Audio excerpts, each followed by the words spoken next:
Cyber నేరగాళ్లు హైదరాబాద్ ను target గా చేసుకుంటున్నారు. సైబర్ నేరాల్లో దేశంలోనే తెలంగాణ టాప్ 5 లో ఉండగా తెలంగాణలో సైబరాబాద్, హైదరాబాద్, రాచకొండ ట్రై కమిషనరేట్లు మొదటి 3 స్థానాలను ఆక్రమించాయి.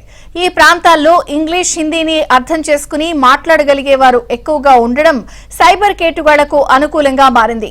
దీంతో సైబర్ నేరాలు ఏటా పైకి ఎగబాకుతున్నాయి. బాధితులు కోల్పోతున్న మొత్తం కూడా పెరుగుతోంది.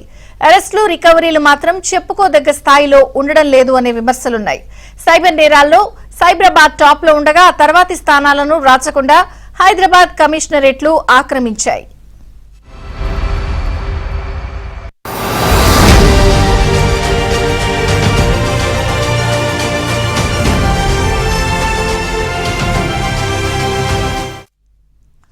తెలంగాణను డ్రగ్స్ రహిత రాష్ట్రంగా మార్చాలని ప్రభుత్వం కంకణం కట్టుకున్న నేపథ్యంలో ప్రత్యేక విభాగాలు చురుగ్గా పనిచేస్తున్నాయి. ఫలితంగా అరెస్టుల సంఖ్య పెరుగుతోంది. గంజాయి, డ్రగ్స్ పెడ్లర్లు హైదరాబాద్ రావాలి అంటేనే జంకుతున్నారని పోలీసులు చెప్తున్నారు. పెడ్లర్లనే కాకుండా మూలాలకు వెళ్తున్న పోలీసులు గోవా, బెంగళూరు, ముంబై, రాజస్థాన్, గుజరాత్ లో ఉంటున్న కింగ్ పిన్ల పీచమణుస్తున్నారు. కూడళ్ల మూసివేత, యూటర్న్ల పెంపు, ట్రిపుల్ రాంగ్ సైడ్ డ్రైవింగ్లపై ప్రత్యేక డ్రైవ్, డ్రంక్ అండ్ డ్రైవ్లతో ట్రాఫిక్ పోలీసులు రేయింబవళ్లు విజిబుల్ పోలీసింగ్ విధానాన్ని అమలు చేస్తుండటంతో ట్రై కమిషనరేట్లలో రోడ్డు ప్రమాదాలు, మరణాల సంఖ్య తగ్గుతోంది. నిబంధనలను పదే ఉల్లంఘించిన వారి లైసెన్సులను మోటార్ వాహన సవరణ చట్టం కింద సస్పెండ్ చేస్తూ ఉండడం, జైలు శిక్షలు విధిస్తూ ఉండడంతో ప్రజల్లో నిబంధనలపై అవగాహన పెరుగుతోందని పోలీసులు చెప్తున్నారు. ఫలితంగా ఈ ఏడాది రోడ్డు ప్రమాదాల సంఖ్య స్వల్పంగా పెరిగినా మరణాలు తగ్గుముఖం పట్టాయని వివరిస్తున్నారు.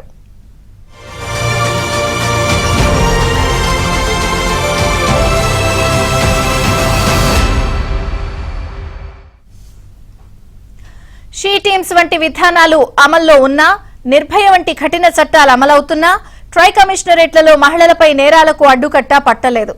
చిన్నారులపై నేరాలు కూడా పెరిగాయి. మహిళలపై వేధింపుల కేసులు హైదరాబాద్ కమిషనరేట్ పరిధిలో 2.3%, సైబరాబాద్ లో 8%, రాచకొండలో 9% మేర పెరగడం గమనార్హం. హైదరాబాద్, సైబరాబాద్ కమిషనరేట్ల పరిధుల్లో ఆర్థిక నేరగాళ్లు పేటరేగిపోతున్నారు. రియల్ ఎస్టేట్ లో పెట్టుబడులు, స్కీములు, భారీ లాభాల పేరుతో అరచేతిలో వైకుంఠం చూపిస్తూ అందిన కాడికి దండుకుంటున్నారు. ఆర్థిక నేరగాళ్లు ఈ ఏడాది సైబరాబాద్ లో 3,000 కోట్లు, హైదరాబాద్ లో 1,000 కోట్ల మేర కొల్లగొట్టారు. ప్రీ లాంచ్ పేర్లతో మల్టీలెవెల్ మార్కెటింగ్లను పరిచయం చేస్తున్నారు. ఆర్థిక నేరగాళ్లు తాము దోచుకున్న మొత్తాన్ని ఎప్పటికప్పుడు విలాసాలకు వినియోగిస్తూ ఉండడంతో అరెస్టులు మినహా రికవరీలు, ఆస్తుల ఫ్రీజింగ్ జరగడం లేదు. పైగా పోలీసులు బలమైన కౌంటర్లను దాఖలు చేయకపోవడం వల్ల నిందితులు యథేచ్ఛగా బెయిల్పై బయటకొస్తూ కొత్త నేరాలు చేస్తున్నట్లు నేర గణాంకాలు చెప్తున్నాయి.